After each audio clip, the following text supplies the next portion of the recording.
ইয়া রাসূলুল্লাহ ইয়া হাবিবাল্লাহ ইয়া রাসূলুল্লাহ ইয়া হাবিবাল্লাহ আখবিরনি আনিল ইসলাম।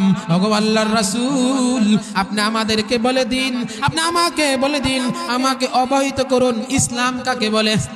ইসলাম আমাকে বলে দিন, ইসলাম কাকে বলা হয়। আখবিরনি আনিল ইসলাম।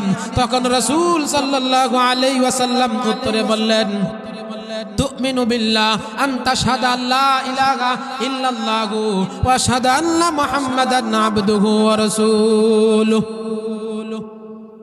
আল্লাহ তাআলা ছাড়া কোনো মাবুদ নাই, আল্লাহ তাআলার ইবাদত করো এবং মুহাম্মাদুর রাসূলুল্লাহ সাল্লাল্লাহু আলাইহি ওয়াসাল্লাম আল্লাহর রাসূল। তারপরে দ্বিতীয়বার ওই লোকটা আবার প্রশ্ন করলো, ইয়া রাসূলুল্লাহ ইয়া হাবিবাল্লাহ, ওগো আল্লাহর রাসূল, আপনি আমাদেরকে বলে দিন ঈমান কাকে বলে। আন তুমিনু বিল্লাহি আখবিরনি আনিল ঈমান। তখন রাসূল উত্তর দিলেন, আন তুমিনু বিল্লাহি ওয়া মালাইকাতিহি ওয়া কুতুবিহি ওয়া রুসুলিহি ওয়াল ইয়াউমিল আখির ওয়াল কদরি খাইরিহি ওয়া শাররিহি মিনাল্লাহি তাআলা।